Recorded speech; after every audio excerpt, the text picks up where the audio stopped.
Pernah nggak sih Anda coba memahami sebuah sistem kepercayaan tapi rasanya kok rumit banget? Nah, kali ini kita akan coba bedah bareng-bareng doktrin esensial Alkitabiah. Tujuannya simpel, mengubah konsep-konsep besar ini jadi sebuah cerita yang jelas, runtut, dan gampang banget buat dipelajari. Oke, kita langsung mulai aja ya.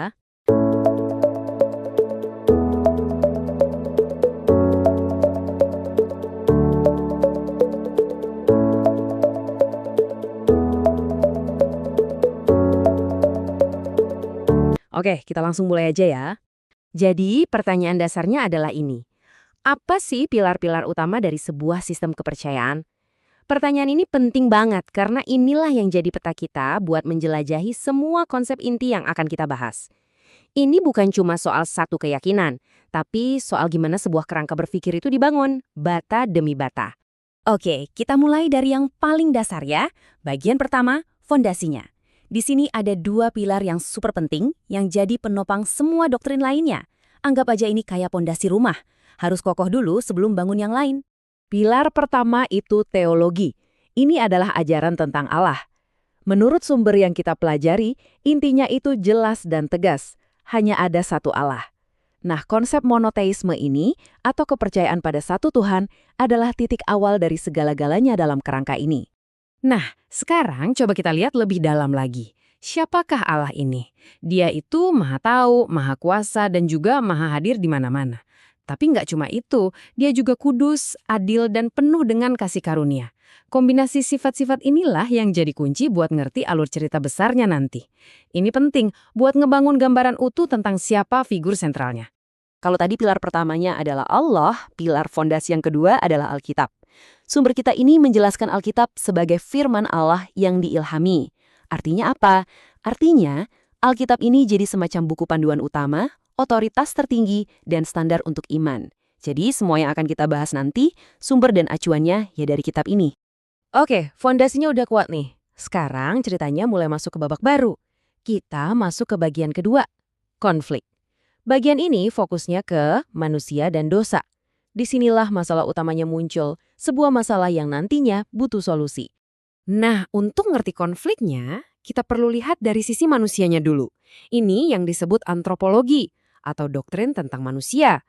Istilah ini dipakai untuk membahas asal-usul manusia, dan yang paling penting, gimana sih hubungan awal mereka dengan Allah? Dan di sini, wow, kita bisa lihat perbedaannya jelas banget. Di satu sisi, ada kondisi awal di Eden. Manusia diciptakan segambar dengan Allah, punya hubungan yang dekat banget. Tapi lihat sisi lainnya, setelah dosa masuk, gambaran itu jadi rusak, posisi terhormat hilang, dan yang paling parah, manusia jadi terpisah dari Allah. Perbandingan ini benar-benar nunjukin inti dari masalahnya. Jadi, inilah biang keroknya. Dosa. Menurut sumber kita, dosa itu bukan sekedar salah ngomong atau salah perbuatan.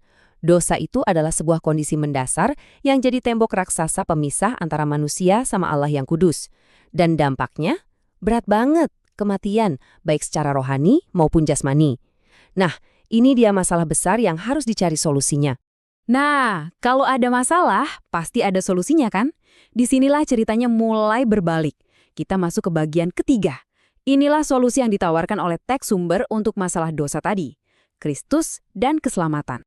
Doktrin yang ngebahas solusi ini namanya soteriologi atau gampangnya doktrin keselamatan. Ini adalah penjelasan tentang rencana besar untuk menyelamatkan manusia dari semua akibat dosa.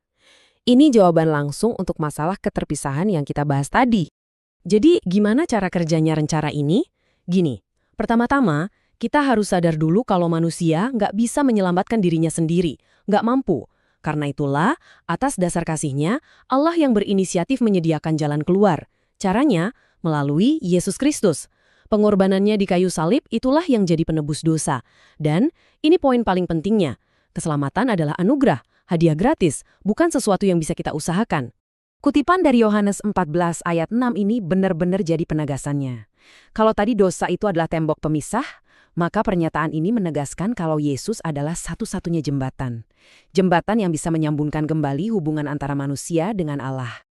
Oke, solusinya udah ada. Terus, gimana kelanjutannya? Nah, ini yang membawa kita ke bagian terakhir dari cerita ini, kehidupan yang baru.